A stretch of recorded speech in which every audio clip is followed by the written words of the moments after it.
राष्ट्रीय शिक्षा नीति 2020 का जो डॉक्यूमेंट है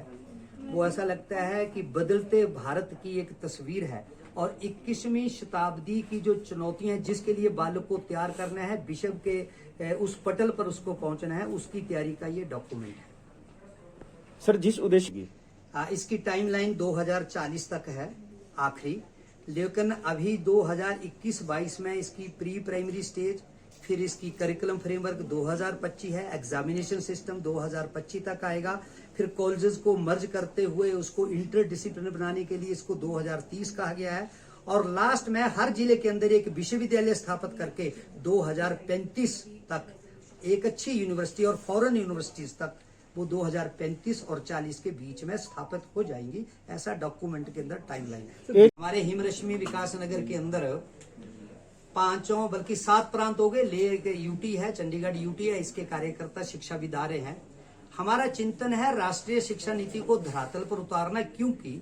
यही हमारी भावी पीढ़ियों को सुरक्षित रख सकती है। दूसरा विषय है कि देश 75 वर्ष स्वतंत्रता के मना रहा है, तो 25 वर्ष बाद जब ये बच्चे बड़े होंगे तो उनको आज से तैयारी देने के लिए क्या क्या करना है, वो शिक्षा का ढांचा जिसको हम मॉडर्न ढांचा कहते हैं, जिसको हम आधुनिक शिक्षा कहते हैं, जो उस समय की जरूरत होगी, तो अब के लिए क्या चिंतन है, उस चिंतन करने के लिए यहाँ पर विचार होगा। एक और विचार होगा, 75 वर्षों में 75 प्रत्येक प्रांत से शिक्षाविद निकलेंगे और शिक्षा को स्थापित करने के लिए, शिक्षा नीति को स्थापित करने के लिए वो कार्य करेंगे। तो प्रश्न अलग अलग हैं। विद्या भारती की भूमिका है कि विद्या भारती एक शैक्षिक संस्थान है,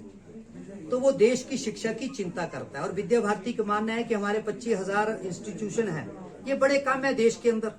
क्योंकि इतने करोड़ों लोगों को पढ़ाना, तो हम चाहते हैं समाज, चाहे वो व्यक्तिगत विद्यालय है, चाहे वो संस्थागत विद्यालय है, चाहे वो सरकारी विद्यालय है, इसके लिए समाज खड़ा हो, अभिभावक और समाज और शिक्षाविद और अनुभवी लोग खड़े हो। विद्या भारती उन सबको जोड़ने का काम करती है, पुल का काम करती है और उसके मॉडल के लिए स्कूल चलाती है, ना कि व्यवसाय करने के लिए स्कूल चलाती है। शिक्षा का मॉडल कैसा बने, इसलिए स्कूल स्थापित किए जाते हैं और वो स्कूल झुग्गी झोंपड़ियों में रहने वाले के लिए भी है, तो मुंबई के महानगर के अंदर भी है, वो बहुत बड़े स्ट्रक्चर के अंदर भी है, साधारण भी है, क्योंकि भारत का भौगोलिक दृष्टि से भिन्न भिन्न क्षेत्रों के शिक्षा को कैसे दिया जा सकता है। विद्या भारती केवल यह काम करती है, स्कूल चलाने का काम विद्या भारती नहीं करती, स्कूल का मॉडल नमूना खड़ा करने का काम विद्या भारती। आपकी बैठक है। ये शिक्षा नीति ने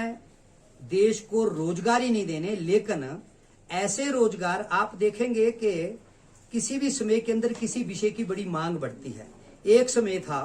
तो साइंस है या कॉमर्स है, ऐसे स्ट्रीम चुनकर, आज कैसे चाहिए, आज हमें साइंस डेटा के लोग चाहिए, आज हमें ह्यूमैनिटी के लोग चाहिए, आज हमें क्रिटिकल थिंकर चाहिए, आज हमें इन देश भर की दुनिया की चुनौतियों का, इन्वायरमेंट की समस्या का हल करने वाले, इन्वायरमेंट की पढ़ाई करने वाले व्यक्ति चाहिए। तो देश को किन लोगों की जरूरत है, इस डॉक्यूमेंट में वही काम किया है ताकि वो सीधा रोजगार युक्त बन जाए। और इसी तरह से 6ठी कक्षा से जो स्किल विषय तय किया है, 9वीं से वोकेशनल एजुकेशन तय की है, वो इस बेरोजगारी को और भारत के अंदर जो एक टैलेंट है यूथ का, उस टैलेंट को, दुनिया को कुशल टैलेंट तैयार करके, कुशल व्यक्ति तैयार करके देने का विचार है और भारत नेतृत्व करेगा इसके आधार पर दुनिया का। ऐसा इस डॉक्यूमेंट को आधार बनाकर समझा जा सकता है।